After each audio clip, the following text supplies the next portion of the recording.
ডিমের পোচ খেতে তোমরা কে কে ভালোবাসো, তাও যদি ডাবল ডিমের পোচ হয়। আমি কিন্তু সেই ছোট্ট থেকে ভালোবাসি, এখন দেখি মেয়েও খুব ভালোবাসে। তো অনেক সময় রাতে যদি অন্য কোনো মেনু বানানোর থাকে বা কোথাও যাওয়ার থাকে নেমন্তন্ন বাড়ি, তাহলে দুপুরবেলা কিন্তু আমি আর মেয়ে আমাদের ফেভারিট আইটেমটা খাই। যেমন ধরো এই যে আলু ভাজা, ডিমের পোচ, ঘি, আর আমি একটা কাঁচা লঙ্কা নিই। তো আজকে আমাদের মেনু ছিল এটাই। তো কেন একটু পরেই বুঝতে পারবে তোমরা, তো দেখতে থাকো ভিডিওটি। তো নমস্কার বন্ধুরা, আশা করি খুব ভালো আছো তোমরা। আমরাও কিন্তু সবাই খুব ভালো আছি। তো এই দেখো আমি এখন চলে আসছি আমাদের বাউন্ডারির সামনে একটা বাঁশঝাড় আছে, তো সেখানে। তো বাঁশঝাড় কোন সময় লাগে তোমরা দেখে অনেকে বুঝতেই পারবে। তো যারা বুঝতে পারছে, হ্যাঁ ঠিকই বুঝছে, এটা হচ্ছে জামাই ষষ্ঠীর ঠিক আগের দিনের ভিডিওটা। আর এখানে আমি নিতে আসছি বাঁশের যে কুড়ুল লাগে জামাই ষষ্ঠীতে, তো সেটা অনেকদিন থেকে কিন্তু এই বাঁশঝাড়টা দেখে রাখছিলাম যে ষষ্ঠীর আগের দিন এখানে এসে, যেহেতু সারটা লাগে অনেকগুলো, তো প্রথমে ভাবছিলাম পাবো কিনা সব। তবে যাই হোক, মা মেয়ে দুজনে মিলে কিন্তু একটা উঁচু ডাল ও ধরে দিয়েছিল, তো দুজনে মিলে ভালোই পেয়ে গেছি। তো অ্যাকচুয়ালি কালকে যেহেতু জামাই ষষ্ঠী, আর এখান থেকে বাঁশের কুড়ুলটা নিয়ে যাবো। আর আমরা যাব কালকে বোনের বাড়িতে, মা বাবা যেহেতু ওখানে আছে। আর এবার আমাদের সত্যি খুব আনন্দের দিন এটা, কারণ হচ্ছে মানে মোটামুটি বিয়ের পর আমরা জামাই ষষ্ঠীতে যেতে পারিনি বাড়িতে কোনো দিনই। মহারাষ্ট্রে যেহেতু আমি, আর বেঙ্গলে থাকে মারা, আর মাঝেখানে করোনার সময় ছিলাম তখনও যেতে পারিনি। তো যাই হোক, এবারের জন্য আমাদের মানে উৎসাহটা অনেকটা বেশি জামাই ষষ্ঠীর প্রতি। এই দেখো এগুলো নিয়ে এসে আমরা কিন্তু গোনাগুনি শুরু করছি। প্রথমে কথা ছিল আমার এখানে হবে, কিন্তু যেহেতু আমার এখানে সব কিছু পাওয়া যায় না জিনিসপত্র, বোনের ওখান থেকে নিয়ে আসতে হবে টানাটানি, আরও ছোটো ছোটো বাচ্চা, ওই জন্য আমরা ডিসাইড করলাম যে না, ওর ওখানেই করবো। তো সেই অনুযায়ী যেহেতু বাঁশের গাছটা আমার এখানে আছে, তো আমি এটা নিয়ে আসলাম। তো মোটামুটি 11 বছর পর, মানে বোনের বিয়ের পর 2 বোন একসাথে, তো সেটা আনন্দ মানে চরম। এবার অনেক প্ল্যানিং প্রোগ্রাম করছি, তো আস্তে আস্তে তোমরা দেখতেই পাবে।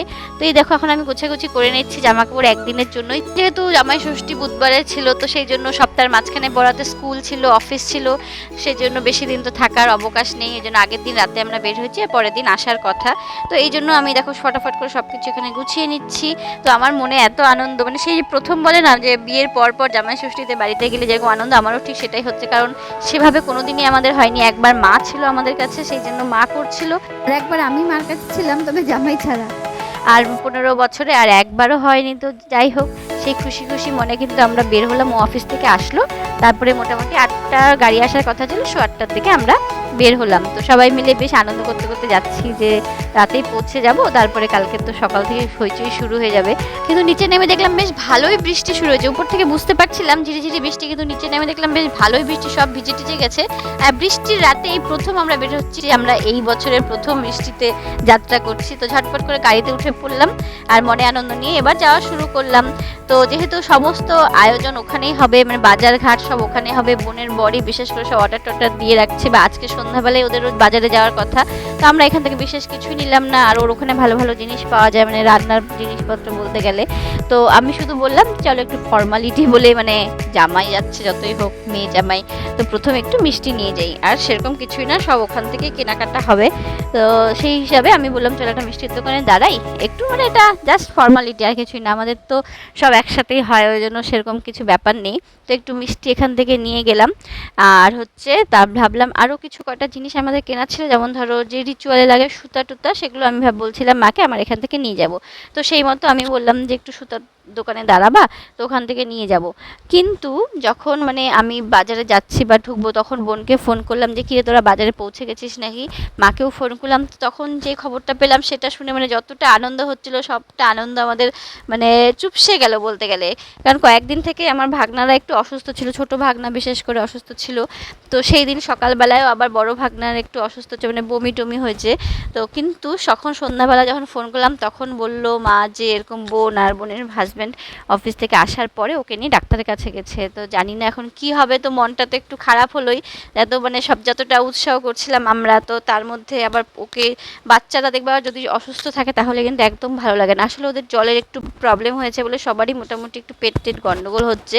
বোনরা 4জনই একটু অসুস্থ হয়ে পড়ছে। আমরা মনে মনে মানে ঠাকুরের নাম করে ভাবলাম যতটাই মানে অনুষ্ঠান করি নিয়মটা তো হবে, রিচুয়ালটা তো হবেই। তো সেই জন্য আমি এখানে ঠাকুরের দোকানে ঢুকে আরও কিছু কিছু জিনিস যেগুলো নেওয়ার ছিল, তারপরে মা বিশেষ করে বলছিল তোদের ওখানে সুপারি পাওয়া যায় ভালো, সুপারিটা কিন্তু নিয়ে আসিস, মা তো পান খায়, সুপারি ছাড়া হবে না আমার। তো জন্য ভাবলাম যে এগুলো তো নিয়ে যাই, তারপরে দেখা যাক কি হয়। আগে তো পৌঁছাই সবাই মিলে একসাথে থাকাটাই একটা আনন্দের ব্যাপার, তাই না বলো? যতই রিচুয়াল হোক, খাওয়া দাওয়া হোক, সেটা তো বড় ব্যাপার না, সবাই মিলে একসাথে থাকবো। মানে বিশেষ করে আমার মার মনটাও একটু খারাপ হয়ে গেছিলো এতদিন পর। মা সবচেয়ে বেশি আনন্দিত ছিল যে দুই জামাইকে নিয়ে অনুষ্ঠান করবে, মানে কি বলবো, এটা যারা মা তারাই বুঝবে এই আনন্দের মুহূর্তগুলো। তো মার মনটা একটু খারাপ হয়ে গেছিলো, আবার বাচ্চাগুলো এরকম মানে সব চিন্তায় একটা জানি না কী হবে বলে যাই হোক ঠাকুরের উদ্দেশ্য করে রওনা তো দিই। আমরা 10:30টার মধ্যে বোনের বাড়িতে পৌঁছে গেছি, গিয়ে দেখলাম পরিস্থিতি আগের থেকে অনেকটা নর্মাল হয়েছে, বড় ভাগনার শরীর অনেকটা ভালো ওষুধ খাওয়ার পরে এখন। তো আমরা কিছুক্ষণ বসে তারপরে সবাই খাওয়া দাওয়া মিটলো এবং আস্তে আস্তে পরিস্থিতি নর্মাল হওয়াতে আমাদের সবার মুখেও আস্তে আস্তে হাসি ফুটছিল।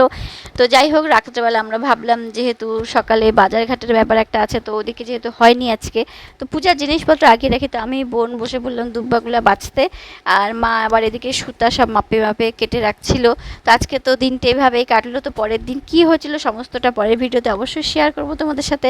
যদি আজকের ভিডিও ভালো লেগে থাকে তোমাদের অবশ্যই একটা লাইক করো, শেয়ার করো আর ফলো করে দিও পেজটা। আজকের মতো টাটা।